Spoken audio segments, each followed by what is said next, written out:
Now then, so yes, as the title suggests, I have declared war on source water, because my source water is absolutely shocking, and it's just got worse and worse over the past few months. It's terrible, and I haven't seemed to be able to get on top of it really, and I'm definitely not going to take the advice of Naoki Atsumi that he recently gave someone on a koi forum, as he doesn't believe there is an issue with source water in the UK. He doesn't seem to understand that some people can raise koi successfully and other people have issues with water. Some people complain about it, some people don't, but I don't think he understands that water, I mean, my water between the next village is completely different, let alone north and south of the country. So yes, the guy may be a phenomenal expert in Japan, but he knows absolutely nothing about source water in the UK. If you take yourself over onto Extreme Koi Forum, you will see some of the conversations between him and our very own Sid Mitchell from Manky Sankey, where they're discussing source water at length, and you can just clearly see that the information's not going in there. I mean, the best quote I have is a conversation when Sid Mitchell had asked him, how are we supposed to know about pH and KH in the pond if we don't test? Because Naoki is an avid believer that we don't need to test our water. We don't need to test the values in it. And his response to Sid was, rely on guesswork and keep plodding along with guesswork until your guesswork gets better. And I'm afraid that just wouldn't cut it in the UK. I mean, I would love nothing more than to be able to pull the plug on my pond, drop it down to 10 inches and fill it right back up with the most glorious, perfect water without any issues. And if I did that, there'd be no need for any of this filtration we have here behind me. I would just drop the pond every week and fill it straight back up. Bob's your uncle, Fanny's your aunt, and everything's perfect. But it's just not like that in the real world in the UK. So as I say, yeah, the guy might be a phenomenal expert in Japan, but he knows absolutely bugger all about source water in the UK, and that's all I've got to say on that guy. You know, I appreciate his knowledge, his wealth and his experience of raising koi in Japan. He talks about coming to the UK and raising fish on a farm decades ago. Well, the water has changed more in the last 5 years than it has in the previous 30, so the guy likes to come on to people's YouTube videos and pass comments and tell people how they're doing everything wrong, their husbandry's all wrong in the UK, and I just don't think he has the right to do that. And he's got a YouTube channel of his own. He's never bothered his arse to create any content or put himself out there of his own value. He only puts content on from other YouTubers, saves their videos and puts them in little playlists saying things like, this is how people are doing it wrong in the UK, and I have no time for anybody like that. So that's enough said on that. I have taken steps, taken measures to try and improve the source water in my pond. Now I know I'll have to take you back to how my filtration ran before. Initially, I have a drum that is fed, the cleaning pump is fed from the drum, from the pond water, so it uses the pond water to clean the drum. Now, the pond was then topped up through this big blue, 10-inch big blue that you see behind me, full of carbon. It was trickled in to replace what the drum was using, and the crap, heavy metals and chlorine were still getting through that big blue, no matter how often I changed the carbon. So, in order to try and combat it, we start throwing things like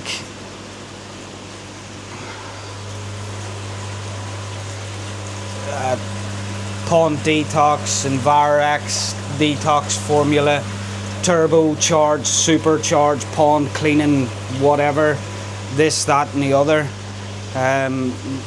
to try and remove the contamination that we're actually putting in. Well, I was actually putting in by replacing the water that the drum uses. But when I put that stuff in my pond, it causes the pond drum to trigger 10 times more often than it normally would if that product wasn't in there, because it has to clean that product out. And with the drum cleaning 10 times more often than normal, the top up is going 10 times more often than normal. On my old pond, it was 2,200 gallon. You know, people used to say on YouTube I was absolutely mental because I dropped my Nexus twice a week and I filled it straight back up through a 3-pod dechlorinator, straight through it, full pelt. But the fish were active, they fed well, the water was mature, never had any issues. I think I had fluke twice in the whole time I had that pond, never had a problem. And I was lashing the water in straight out the tap, but there was no constant trickle in, no trickle out, no auto top up. I started to get issues when I fitted a drum over there and the water was going in constantly. So I'm gonna try, well, I have tried, I've installed some new equipment here and new ways of getting things done, and I'm gonna try and get mature water in the pond rather than the sterile water that's going in constantly. So I'll just spin you around, I'll talk you through what I've done to try and combat the issues.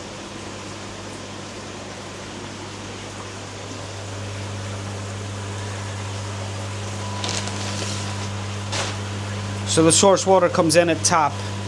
I've obviously installed 2 more big blues, 2 8-inch units.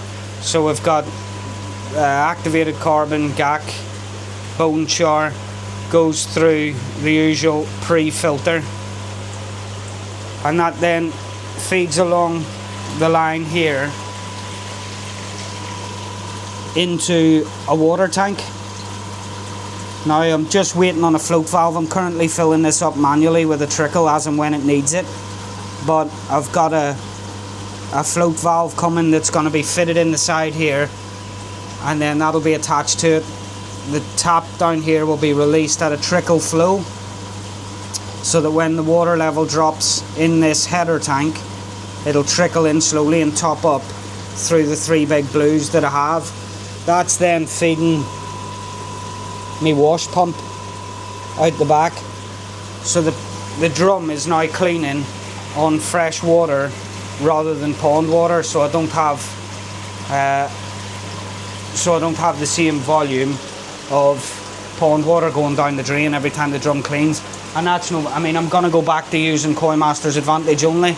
I'm going to stop using all the other products. All I ever used was Koi Master's Advantage. I've tried them, but I just think Advantage is the best, and that's the one I'm going to stick to once a week. It does wonders for the pH on the pond, and the drum will be able to clean away as and when it is required, whether there's a product in there or not, and it'll be auto topped up through the big blue. So basically I'm purifying the water there to clean my drum. I'll drop the Nexus, which is on my skimmer line. I will drop that twice a week as normal, and I always give it 2 complete flushes. They reckon the Nexus 220 drops 140 litres every time you clean the centre, but when I clean it, I like to pull the standpipe out and let the water back flush from the bio side just to clear any crap out that's gone through, and I always drop that down about 50% and then fill it back up, and I do that twice, and I reckon I'm probably knocking out about 500 litres every time I clean this, and that's going to happen twice a week, and that's going to be my water change. So as soon as I've dropped the Nexus, I have this tap here which I can turn on as a trickle, and that'll trickle into the drum. That is also going through the 3 stages of purification over here. Now it didn't seem to matter. I was throwing loads of ST in the pond to try and get the chlorine down, and it just, I think it's probably over the weekends when it's getting through the big blue, because when I'm here doing the water test, I tested out the big blue, 0 chlorine, and I think, well, how was it getting in the pond? And I think during the weekends of an evening, Friday night, Yorkshire Water blasts a load of chlorine and chloramine in just to try and combat the extra pull on the weekend. And it's going to get even worse. Now the reservoirs are running dry. That's all you hear on the radio at the minute is Yorkshire Water talking about there being a water shortage coming up and the reservoirs are dropping. So I think they're going to put even more chemicals in to try and help them purify the water a little bit quicker based on the demand. So I'm just trying to get ahead of that, and I will control when the water goes into the pond manually.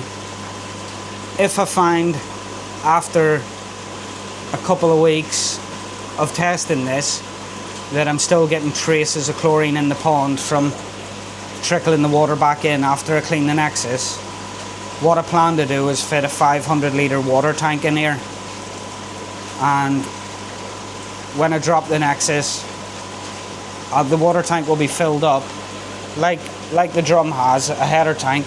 It'll be filled up through the big blues, but I'll dose it with ST, 500 litre, whatever it is for 500 litres of water. I'll put the ST in, I'll have a bubbler in it, and I'll let it bubble away for a couple of days. Then when I drop the nexus, the water will be replenished from that tank. But I'm going to see how it goes like this. See how... I'm not even going to set that camera there, because I don't know if you remember the other week when I did that video, that was titled "Just a Guy in His Pond." I actually dropped a DJI Osmo Pocket 3 camera straight into the nexus and absolutely destroyed it. And I definitely can't claim under warranty for dropping a £700 camera into a koi filter. I don't think that was acceptable on the warranty terms and conditions, so I had to go out and replace it. But yeah, that's the plan. That's what I'm going to try and do. The source water here is just getting worse and worse month on month. It's ridiculous. So I'm hoping by adding the 2 more big blues like I have, the header tank on the drum, I think that'll be the main issue. By installing that, using fresh water to clean the drum. Fresh water obviously that's come through a big blue, because I know that 80% of the water coming through them spray nozzles, it gets washed away, but 20% does go back into the pond. So I'm having the top up. If anything gets through these, then there's something wrong. Maybe I will have to take Naoki's advice and just give up koi keeping altogether. But that's my plan. That's what I'm going to do. I hope it works, because the last few months, my fish in that pond, even in this pond when I first moved them over, when the auto feeder went off, it was like whoosh, it was a mad savage reaction. No matter how often I set that auto feeder to go off, or how often or how much I fed them, it was a mad, especially at 20, 23, 24 degrees. It was a mad attack for the food, and we just don't seem to have that anymore. And you know, test for parasites, test parameters. The only thing I can think of is the water's just not getting a chance to mature. It's too sterile. It's too constant.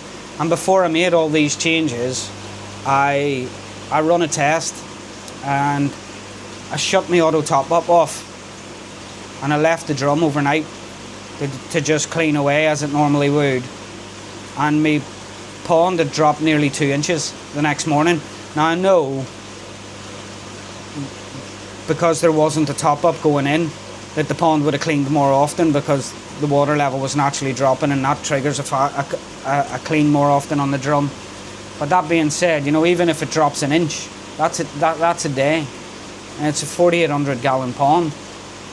So I think by doing this, installing the tank, controlling the water that goes back into the pond manually again, I'm hoping that I can get things back on tow and get the fish back feeding the way I want them to feed, especially as we've got the British Koi Keepers, the Great British Koi Show coming up in August. I have got a VAT there this year. I've a few fish that I want to take, so I would like to get them in the best possible condition. That being said, I have turned the UV off as well, so the pond's going to get good and green, ready for that. Simply the main reason I did that is because I've no roof on the pond yet, and the sun is very strong, and the water has been crystal clear. And sometimes during the day I notice the fish are hugging the inside wall to stay in the shade, and I just don't want them to have to do that. So I will get I will get a roof over it soon enough, but the UV's off. That'll let the water green up. That'll be good for the fish's skin, and it'll be good to give them a bit of protection from the crazy sun that we're having at the minute. So yeah, that being said, guys, that's it. I just wanted to share with you the actions that I've taken for the war on source water that we're fighting here in the UK. So wish you all the best, guys. Thanks for watching. If you enjoyed the video, give it a like, give it a thumbs up. Don't forget to subscribe. See you next time.